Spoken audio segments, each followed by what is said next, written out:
आज मैं लेके आ गया हूँ आपका क्लास 10 का सबसे डिमांडेड साइंस का बायोलॉजी के सेक्शन से chapter how do organism reproduce. Chapter number 8 science biology से बहुत ही ज़्यादा इंटरेस्टिंग चैप्टर है और बहुत ही ज़्यादा अच्छा चैप्टर है। तो ये शुरू करने वाले हैं हम आज से और ख़त्म करेंगे पता नहीं कब। तो इस वीडियो में हम पढ़ने वाले हैं कि कितने तरीके के रिप्रोडक्शन के टाइप होते हैं, मतलब कि असेक्सुअल और सेक्सुअल रिप्रोडक्शन के बारे में जानने वाले हैं और इनके सब टॉपिक हम अगली वीडियो में जानेंगे। नेक्स्ट वीडियो में असेक्सुअल रिप्रोडक्शन के बारे में डिटेल एक्सप्लेनेशन मिलेगा। ये है आपकी इंट्रोडक्शन वीडियो, तो इसको भी एंड तक देखना क्योंकि ये भी बहुत इंपॉर्टेंट होने वाली है।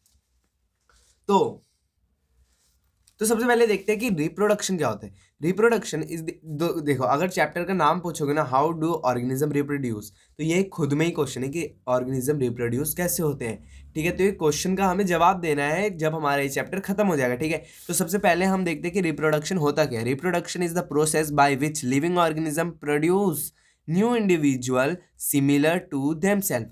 तो ये रिप्रोडक्शन एक ऐसा प्रोसेस है जिसमें लिविंग ऑर्गेनिज्म अपने जैसे को क्या करता है, प्रोड्यूस करता है, मतलब कि अपने जैसे को वो जन्म देता है, बर्थ देता है। ठीक है, अब कितने तरीके के होते हैं रिप्रोडक्शन, मतलब कि रिप्रोडक्ट मतलब एक इंडिविजुअल को किस किस तरीके से हम बर्थ दे सकते हैं। तो पहला होता है असेक्सुअल रिप्रोडक्शन और फिर आता है सेक्सुअल रिप्रोडक्शन। ठीक है, तो सबसे पहले देखते हैं कि असेक्सुअल रिप्रोडक्शन होता क्या है।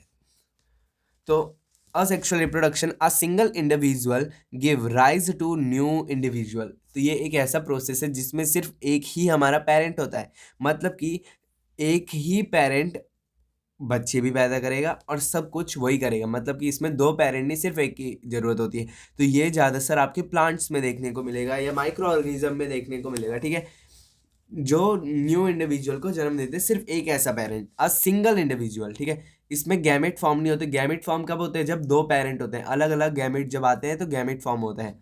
तो जो अगर गैमेट फॉर्म नहीं हो रहा तो मतलब कि जो भी हमारा ऑफ स्प्रिंग, मतलब कि जो अगला बच्चा आने वाला है वो कैसा होगा, बिल्कुल अपने पेरेंट की तरह दिखेगा, क्योंकि एक ही पेरेंट उसको क्या दे रहा है, वो दे रहा है, जन्म दे रहा है। तो जैसा पेरेंट होगा वैसी बिल्कुल हमारा क्या होगा, ऑफस्प्रिंग होगा। आइडेंटिकल मतलब बिल्कुल एक जैसा होगा। अब देखते हैं हमारा बी sexual reproduction. Two individual therefore one male and one female are needed to give rise to new individual। अब जो सेक्सुअल रिप्रोडक्शन होता है उसमें क्या होता है, हमें दो लोगों की जरूरत होती है। पहला होता है हमारा मेल और दूसरा होता है फीमेल। ठीक है, मेल और फीमेल होना बहुत ही ज़्यादा इंपॉर्टेंट है।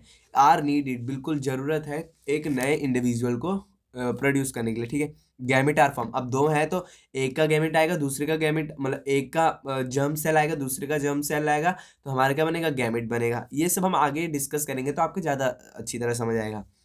New individual is genetically similar but not identical to parent. देखो अब क्या होता है, एक पेरेंट से आपका एक्स हार्मोन आ रहा है और दूसरे से वाई आ रहा है।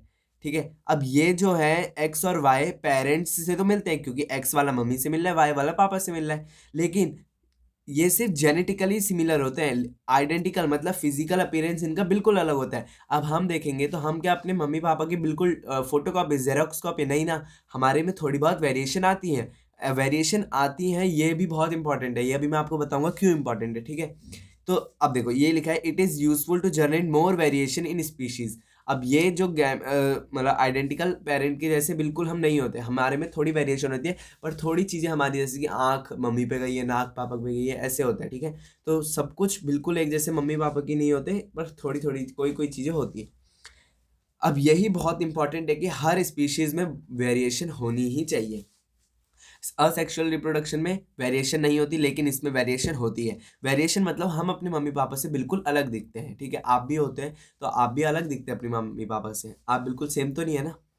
अब देखो, अब अपनी बुक का देखोगे तो यहाँ पे लिखा है द इम्पोर्टेंस ऑफ वेरिएशन। ये पूरा अगर आप पढ़ोगे तो आपको पता चलेगा कि अगर हम बिल्कुल अपने मम्मी पापा की तरह हो गए तो हमें क्या होगा, डिफ्रेंशिएट करना बहुत मुश्किल हो जाएगा। अब देखोगे आप मच्छर और मच्छर बिल्कुल एक जैसे होते हैं। अब आप उनका बिल्कुल जूम करके तो देखोगे नहीं, पर दिखते एक जैसे ना।